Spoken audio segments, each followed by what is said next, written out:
What is up, everybody? I'm No Lux Given, and happy Black Friday. I've got a great deal going on right now. You can subscribe to the channel absolutely for free, no cost at all, so hit that subscribe button if you have not already and help me on my way to 1,000 subscribers. But I've also got a really sweet game to look at. It's the Black Friday special, so we are going to be celebrating capitalism by trying to spend as much gold as possible in Storybook Brawl. And we're not going to look at Holy Grail or Bounty Board. Those are kind of cheating. Those give you way too much gold. We're going to do it with Piggy Bank, which I think is even sweeter. And this game starts off extremely powerfully. We get to pick up a blind mouse pair on 2.1 and then grab a fool's gold from that. So we'll have 4 extra cash to spend every turn for until we drop the fool's gold, and that's going to help us do some really powerful stuff. On 2.2 we get to pick up a pair of crafties and a bossy along with a kitty cupper, so definitely feeling quite strong at this point in the game. I actually noticed, it's kind of silly, I think save for one treasure that we get towards the end of this game, all of our treasures impact the shop rather than impacting our characters in the brawl. So I thought that was a lot of fun, and we're gonna have all sorts of deals going on. We'll have a buy two get one sale at some point, and just be spending a bunch of cash and doing a lot of crazy stuff to celebrate today. And that is going to continue on 3.0 here. Not going to take the bounty board, like I said, but we'll pick up a spinning wheel. +1 gold each turn. It's a little bit more consistent, I felt, than going for the bounty board. So just go for that, and then I'm going to pick up another pair here with a second bossy, and we'll bench the Lonely Prince for a second. But this is a pretty insane board for 3.0. We've got 2 8/8 crafties. Crafty, obviously, pretty good character on Wonder Waddle as is, and then we've already got 2 treasures, and we're buffing it up further with bossy. So these are really strong, and unfortunately for my opponent, we're gonna hit them for 12 there.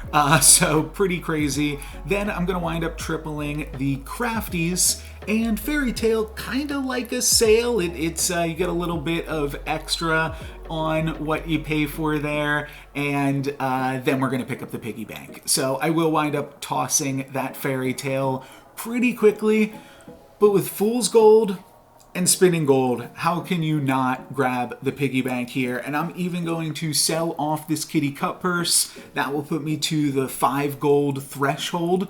Fun little rhyme there. And so next turn, we will have 5 gold that we saved.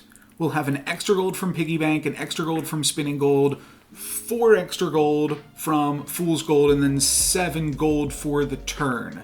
So what is that? Is that 18 gold already? Yeah, pretty powerful. And I'm gonna try to hold on to this for as long as possible and see if I can't find the best possible deals. Yeah, that math was correct. 18 gold. I will go ahead and pick up the Frog Prince. That makes us a little bit stronger this turn, but I won't pick up the doubly. I don't think we're gonna be playing dwarves for super long, though dwarves are good when you have these like aggressive strats. I think we're going to take a look at a Cursed King Dwarves game on Saturday, and I do really like Dwarves on Cursed King and Sharebear when you grab that extra gold. So I could have certainly seen going in the Dwarven direction, trying to find some Dwarves, some Fannies on that 4.0 level up. That certainly could have been very powerful, but I'm also looking to, speaking of that level up, save some gold for that turn. I guess if I picked up the doubly and then sold the blind mouse and the unicorn,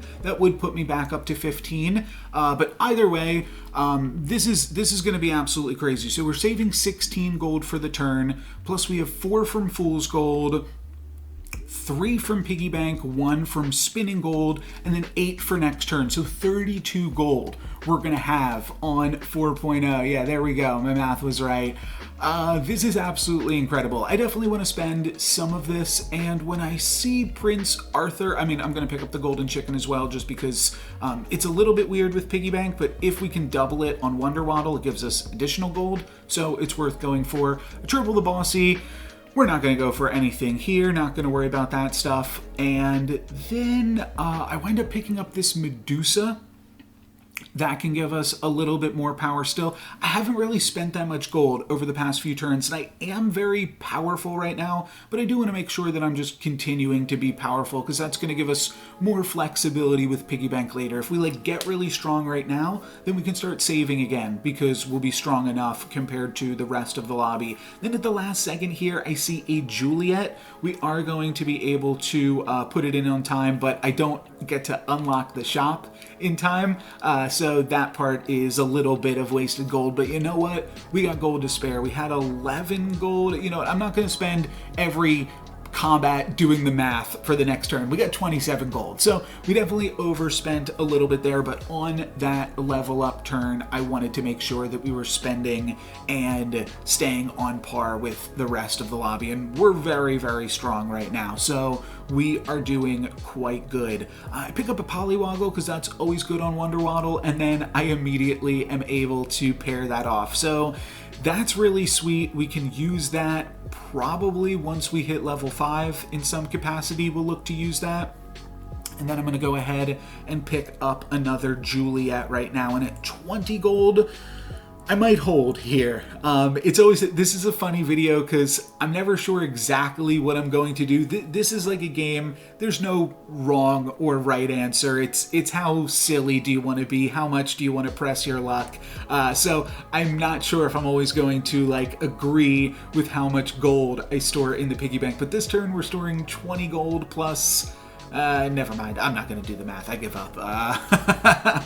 Think, all right, 20 plus 10 plus 4 plus 4 plus 1, 20 plus 10, 30, 39? Is that right? We might have 39 gold this turn. Oh, we lose this combat to a Trojan donkey there. So that's unfortunate, but we do have 39 gold to work with this turn, so that's pretty sweet.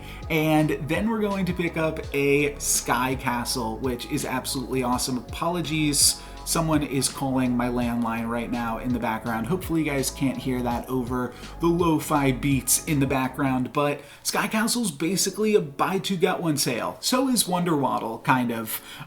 So yeah, I mean, we got a really, really good deal. We got a steal on that Fool's Gold at the start of the game.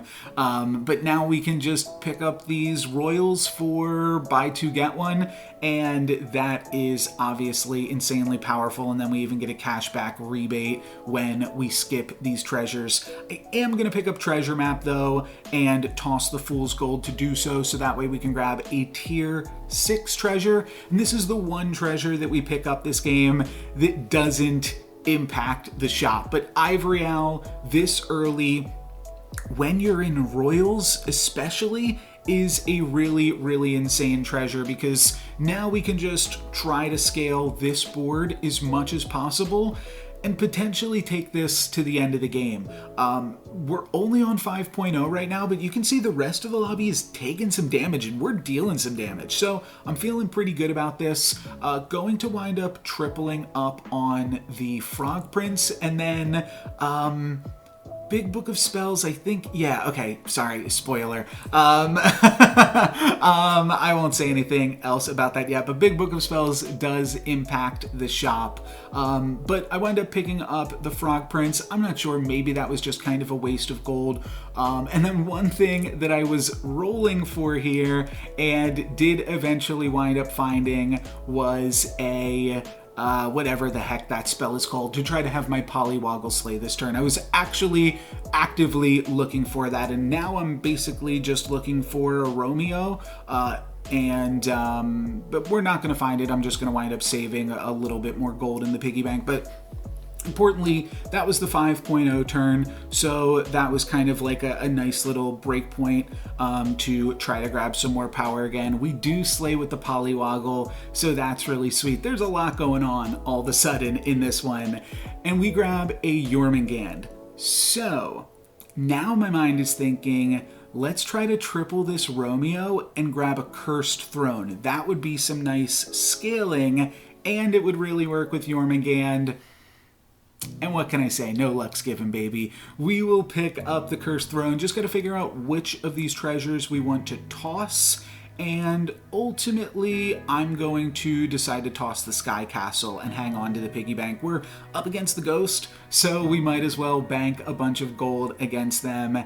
And yeah, now we've got like everything. We've got scaling, we're just super strong, and this is crazy good. So I wind up picking up another King Arthur. Probably, honestly, should have just played it over the Frog Prince just to get a little bit more scaling on the board. I'm not sure if we'll play Frog Prince forever on this layout, but either way, this is super sweet. Juliet is not able to slay up against the Ghost, but everything else slays and gets a little bit of extra stats there, so really sweet, and we're on to the top 5. I don't really care about Lancelot, but I could pick up Baba Yaga. Baba Yaga could be cool. We could cut the Frog Prince for that. I think about it.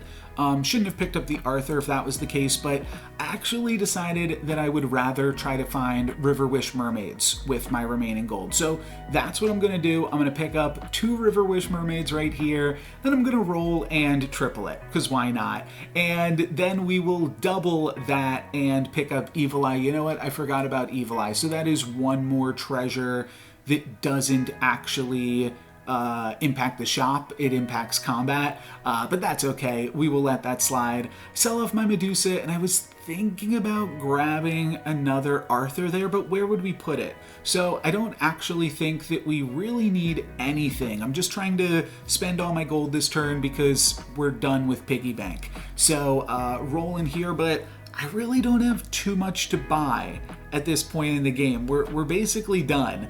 So that part is a little bit awkward, but what's not awkward is just how massive we are. So we are able to grab an easy win here up against the Horde Dragon, and might be a kill too by the looks of it. Yeah, that'll hit him for 14. And now we're on to the top 4 of the lobby here on 6.0. I don't really even think we can add another Jormungand to this board.